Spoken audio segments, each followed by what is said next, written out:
Explorers of the unknown, welcome back. Let's expand our horizons with today's question. Exercise is not a replacement for medication when it comes to treating anxiety, but it can be an effective complementary therapy.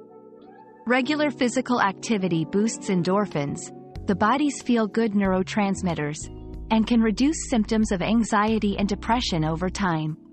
A consistent exercise routine, tailored to personal preference, whether it be walking, cycling, yoga, or team sports, can significantly improve mental health.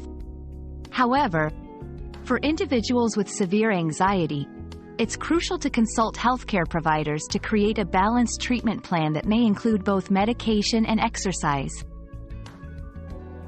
We've quenched today's curiosity, but there's always more to learn. Keep the curiosity alive by subscribing and joining us for our next adventure.